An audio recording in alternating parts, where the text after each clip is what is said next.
Hi పిల్లలు, ఇవాళ కథ పేరు ఆలోచన లేని తెలివి. మరి కథలోకి వెళ్ళిపోదామా? ఒక ఊరిలో 4 స్నేహితులు ఉన్నారు.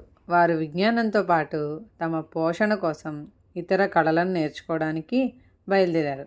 వారు ఒక గొప్ప యోగికి సేవలు చేసి ఆయన అనుగ్రహంతో కొన్ని మానసిక శక్తులను, విద్యలను నేర్చుకున్నారు.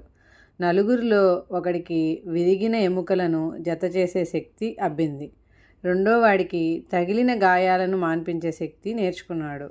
మూడోవాడు రక్తనాళాలలో రక్తాన్ని ప్రసరింపచేయగల శక్తిని నేర్చుకున్నాడు. ఇక 4వ వాడు ప్రాణం పోసే విద్యను సాధించాడు.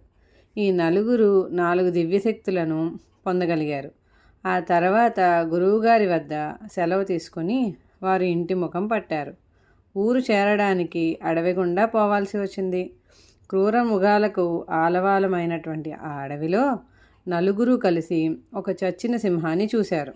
తమ శక్తులను ఉపయోగించి ఈ సింహాన్ని బ్రతికించాలనే కోరిక వారిలో కలిగింది. ఇది క్రూర జంతువు, దీన్ని బ్రతికించితే అది మనల్ని చంపుతుంది అని ఒకడు చెప్పాడు. అందుకు ఇంకొకడు, మనము దీన్ని బ్రతికించాం కాబట్టి మనల్ని ఏమీ చేయదు అని చెప్పాడు. ఈ సింహాన్ని బ్రతికించితే అది మనల్ని చంపుతుంది అన్నాడు. చచ్చిన సింహాన్ని ఎముకలు జోడించి ప్రక్కనే ఉన్న చెట్టెక్కి కూర్చున్నాడు. రెండోవాడు గాయాలను మానేలా చేశాడు. మూడోవాడు అబ్బిన విద్య రక్త ప్రసరణ కలిగజేశాడు. ఇప్పుడు 4వ వాడి వంతు వచ్చింది. వాడు తన విద్యను ఉపయోగించి ఆ సింహానికి ప్రాణం పోశాడు. ఫలితంగా మళ్ళీ ప్రాణం వచ్చిన సింహం ఆ ముగ్గురుపై పడి విరుచుకుని తినేసింది. చెట్టుపైకి ఎక్కినవాడు జరిగిన సంఘటన చూస్తూ ఉండిపోయాడు. కథలోని నీతి: తెలివిలేని బలం విద్య అనర్థాలకు దారితీస్తుంది.